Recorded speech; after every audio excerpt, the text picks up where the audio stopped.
Salut tout le monde les amis, c'est Price, ça fait longtemps, j'espère que vous allez tous très bien. On se retrouve aujourd'hui pour une nouvelle vidéo canapé.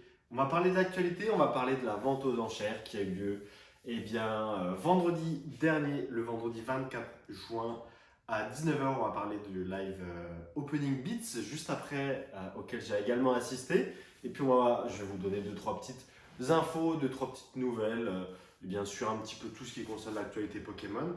Donc on va commencer tout de suite, installez-vous bien, mettez-vous à l'aise. Et comme toujours, avant de commencer à regarder la vidéo, n'hésitez vraiment pas à regarder le Discord, à laisser un petit commentaire. Et puis voilà. Donc la petite vente aux enchères ce vendredi 24 juin qui s'est passée de 19h jusqu'à 20h30 si je ne dis pas de bêtises. Alors le début a été marqué par deux trois petits problèmes techniques. Les gens enchérissaient sans vraiment voir le live, donc ça on a été prévenu après parce que de notre côté ça nous affichait comme quoi le live était en cours. Donc après il y a une période de flottement où il n'y avait plus d'enchères, on était assez en train de régler le problème. Donc vraiment pas tip top en tout cas pour ce côté-là. Et sinon, merci à tous d'avoir été présents. Il y a eu plus de 200 personnes, je crois, en même temps sur Interenchères. On avait les statistiques de notre côté. Par contre, il y avait pas tant de personnes que ça qui étaient en capacité d'enchérir, c'est-à-dire qui avaient rempli les critères, rempli leur compte et plein d'autres petits points, je vais dire, de retenue pour les gens qui ne sont pas familiers avec Interenchères. Donc forcément, on perd un petit peu en capacité d'enchérisseur. Mais globalement, la plupart des objets, en tout cas une bonne moitié, sont quand même partis. Vous pouvez d'ailleurs aller regarder le live de Card Hunter, la rediffusion sur Twitch. Merci d'ailleurs à Idir, Pokémon, à Rayqua Master, à RB Coral, Romaric, à Thomas de Card Hunter d'avoir fait confiance à la maison d'enchères et puis également à moi-même pour ce très joli événement. Quoi qu'on en dise, ça a été une très très belle aventure humaine. En tout cas, ça c'est ce que je retiens majoritairement. Après, sur le côté financier, sur les ventes et sur les objets qu'on a vendus et à quel prix, c'est mitigé. On a vendu pas la totalité, on a vendu certaines choses à des bons prix. J'ai en tête notamment le classeur de Co rare de Thomas, complètement neuf, sorti de booster, avec les frais qui s'est vendu aux alentours de ce qu'on en attend un petit peu de ce qu'on en attendait en fait. 1600 avant frais et puis 2000 € après frais. Pareil pour le Mew antique, pareil pour les promos Black Star, Wizards qui se sont bien vendus. Puis d'autres choses qui se sont vendues un petit peu de façon mitigée. La display du set de base qui s'est vendue après frais à 38 000 €. Donc un petit peu déçu, voilà. On sait que le set de base a extrêmement baissé, mais on comptait beaucoup en fait sur la visibilité de la vente de la maison, sur la visibilité de par le statut. Et puis, vous savez très bien quelle image j'ai envie de donner à Pokémon, quelque chose de plus haut de gamme, quelque chose de plus établi, qui parle aux investisseurs comme aux experts. Et là, en l'occurrence, je trouve qu'on a un petit peu raté ça. On a un petit peu parlé au public Pokémon et pas assez au public des gens qui ne sont pas forcément initiés. Et on n'a pas eu forcément beaucoup d'intérêt de ce côté-là. Donc on a vendu en fait finalement au prix un petit peu du marché. Donc voilà, c'était intéressant, mais en gros, on aurait pu vendre ça, si vous voulez, de notre côté, quoi. Sans forcément passer par la vente aux enchères, sans passer forcément par la plus-value que ça donne. Pareil pour le Dracofeu du set de base, qui est parti à 5300 après frais, donc en PCR 9,5. Le fameux Dracofeu set de base qui a été affiché et mis en exposition à la Galerie 75 Faubourg, donc une très belle pièce d'œuvre d'art. Mais on voit bien encore que ce n'est pas des termes qui parlent vraiment à toute cette sphère Pokémon. C'est pas encore suffisamment établi pour que les gens se disent ok, il y a vraiment une vraie plus-value dans cet objet, dans cette display, dans ce Dracofeu. Donc voilà, un petit peu mitigé par rapport à ça, mais ça c'est quand même bien vendu, hein, 5200, c'est le prix auquel j'attendais personnellement, donc c'est le prix qu'on aurait pu vendre aussi. Malheureusement, enfin ça c'est le jeu des enchères, il y a forcément un petit peu de frais à acheteur, donc en tant que vendeur, on ne touche pas forcément la totalité, mais après ça c'est le jeu. Et puis de l'autre côté, il y a pas mal d'objets aussi qui se sont un petit peu moins bien vendus, pour être totalement transparent. Je pense notamment à un Mewtwo PCA 9,5 du set de base, qui s'est vendu pour 750 ou 800 € après frais. Donc voilà, c'est 200 à 300 € un petit peu entre guillemets de flottement. de perte, clairement, pour le vendeur. En l'occurrence, un ami à moi qui m'a fait confiance. Donc, je pense, il aurait pu le vendre à travers mon expertise et mon image seule, à peu près à ces prix-là, voire peut-être 100 € de plus. Enfin, donc, il y a toujours 100 ou 200 € qui ont été un petit peu mangés comme ça par, mine de rien, les frais supplémentaires, hein, les 20%, 20% supplémentaires hors taxe. Et puis après, eh bien, il y a tout un tas d'objets qui sont vendus au prix de réserve. Donc le Mimikyu Munch, Thomas, je pense, est quand même content de l'avoir vendu, même si bon, encore une fois, il y a toujours ce côté où on attend mieux. Le Mewtwo Star non gradé, pas le PCNFMI qui ne s'est pas vendu, mais le Mewtwo Star non gradé, qui a été vendu pareil à 100 ou 200 €, un petit peu moins. Après, on a fait beaucoup de prix cote. On a beaucoup vendu à la cote et avec les frais, voilà, le vendeur perd légèrement au change et on pensait vraiment que ça allait être entre guillemets par le standing de l'événement et par la communication qu'on a faite autour. On pensait vraiment que ça allait compenser, mais ça n'a pas forcément été le cas. Donc c'est le jeu. On a accepté. C'est vrai qu'un Raichu set de base édition 1 PCA 9 à 300 €, bon, autant entre guillemets le garder quoi. Mais grosso modo, ça s'est vraiment bien passé. Dommage pour les petits problèmes techniques au départ. Et puis un petit peu, forcément, toujours un petit peu déçu parce on attend toujours mieux au niveau des gros objets, hein, le Dracofeu, la display, mais ça s'est quand même vendu, donc c'est top. Surtout quand on voit après l'événement qui s'est passé, qui a eu lieu chez Beats, on voit clairement qu'il y a une baisse de demande, hein, sur le set de base et malgré tous nos efforts, on ne peut rien faire par rapport à ça parce qu'il y a des objets un petit peu plus moins communs, des objets Didier par exemple, les promos de Requiem Master qui sont bien vendus, les Black Star, Didier qui a vendu un Mentali PSA 9, un Lugia aussi Neo Genesis japonais PSA, donc des objets un petit peu moins courants, ça s'est bien vendu. J'ai vendu aussi les Alternates, le Dracofeu, Dracolos, PCA 9,5 en japonais qui était bien vendu et deux, trois petites choses comme ça qui ont été vendues plutôt au prix, plutôt bien. Donc voilà, c'est positif, il ne faut pas tout jeter, puis il faut apprendre de nos erreurs. Donc là aujourd'hui, on voit clairement qu'il faut réaliser ce genre d'événement dans un contexte global. Il faudrait pourquoi pas mettre ça en place lors d'événements, lors de conventions, où vraiment le commissaire-priseur et la maison d'enchères reçoit pour son travail, pour leur travail, un frais fixe. Et le loi de l'offre et de la demande est complètement libre, sans frais, côté acheteur comme côté vendeur. Et là, vraiment, il y aura un intérêt. Donc, pourquoi pas tester sous ce format-là. Enfin, voilà, on est mitigé. C'était une bonne expérience, surtout sur le côté humain. Plein de bonnes rencontres. Merci à l'équipe d'Alexandre Hollande, merci à Théophile, merci à Antoine, merci à Auria, merci à tout le monde. C'était vraiment super comme expérience. Ça, c'est sûr.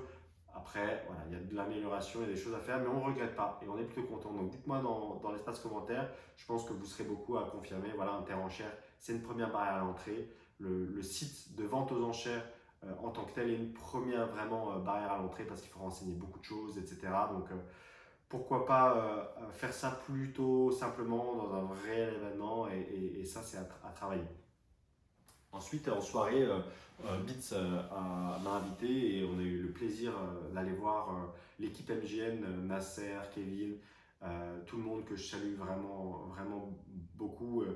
Kevin et Nasser qui sont vraiment des amis, donc ça m'a fait extrêmement plaisir de les voir. Et leur événement Box Break sur Beats a été un succès. Ils ont vendu leur booster non pesé, non trié, et puis il y avait une roue pour déterminer quelle illustration, donc c'était vraiment sympa. Les gens pouvaient choisir les laisser scellés, les laisser ouverts. Il y a eu quelques petites cartes qui sont tombées, quelques jolies cartes qui sont tombées, d'autres qui ont été forcément envoyées scellées. Et ils ont, malgré aussi quelques petits problèmes techniques, malheureusement on n'y échappe jamais, ça, avec la technologie aujourd'hui, ils ont quand même bien réussi à vendre leur display et ça, ça fait plaisir. Mais on voit quand même, mine de rien, à la fin du live, et puis je pense que si on fait le total sur tous les boosters vendus, on voit quand même qu'on est loin des belles années de Pokémon. Voilà, c'est le creux de la vague, même si on se stabilise. Vous connaissez ma tendance à analyser les choses. Donc là, vraiment, on est sur une marche d'escalier, on est en plein plat. Mais vous inquiétez pas, Pokémon va rebondir comme ça a toujours fait. C'est souvent aux alentours des 5 ans. Voilà, c'est des cycles de 5 ans. Donc là, on est un petit peu en train de stagner. Mais il y a de l'intérêt sur les objets rares. Ça, on a pu le voir à la vente aux enchères. Et puis chez Beats, eh bien, il y a eu quand même un effet vente aux enchères live avec des boosters qui sont partis vraiment plus chers que d'autres. Donc ça, c'était aussi sympa à analyser. Et voilà, donc pas mal d'actualités en ce moment sur Pokémon. Il y a vraiment eu de très belles choses. Je vous remercie vraiment énormément pour votre soutien. Et toutes les personnes qui sont venues physiquement à la vente, vous vous reconnaîtrez, ça m'a fait extrêmement chaud au cœur. Après, on allait manger ensemble. On a passé un super moment et ça, c'est vraiment Pokémon, c'est ça qu'on retient. C'est les liens, c'est les amitiés qu'on se crée et puis les bons moments passés ensemble. Pareil, chez Beat, c'était très sympa. Donc, vraiment que du positif malgré eh bien, forcément la baisse un petit peu de hype. Surtout, faut souligner ça surtout sur le set de base et ça, on ne pouvait rien y faire, quoi. Donc, on a vraiment fait de notre mieux. Voilà, c'est ça qui est à retenir et puis sur le futur, on essaiera de proposer de nouvelles choses et toujours essayer de vous donner des nouvelles opportunités et puis vous rencontrer et faire des choses aussi en réel. Et ça, je pense que ça va beaucoup aider. Voilà. Ensuite, Pokémon, là, la nouvelle sortie Pokémon Go, les boosters et les cartes sont enfin disponibles en français. Personnellement, je trouve la série sympa, mais pas folle. Perso, je préfère Astre Radieux, ou alors Star Étincelante, ou alors voilà, Évolution Céleste, qui sont pour moi plus solides, même si encore une fois, c'est une série un petit peu particulière, donc pourquoi pas sur le côté investissement, pardon, qu'est-ce que je raconte? N'importe quoi. Donc sur le côté investissement, peut-être intéressant, sur certains coffrets limités, bon, voilà, comme toujours. Si vous ouvrez, vous êtes quasi sûr de perdre de l'argent, rien de neuf sous le soleil. J'ai pas envie de me paraphraser sans arrêt, c'est aussi pour ça que j'ai baissé le rythme sur les analyses de nouveaux sets et de marché actuels, en tout cas récents.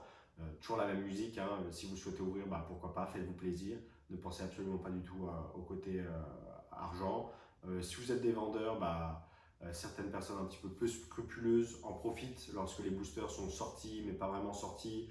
Comme Internet a ce pouvoir un petit peu d'harmoniser les choses, quand vous êtes d'une petite ville et que ce n'est pas encore sorti, la boutique parisienne, elle peut vous vendre à 2-3 fois le prix parce que vous avez envie de l'avoir tout de suite. Donc, toujours restez patient, ça c'est le conseil numéro 1. Toujours restez patient, ne jamais acheter à 2-3 fois le prix que vous allez trouver magasin, à moins que vous soyez vraiment super dans l'urgence. Mais bon, perso, je ne recommande pas.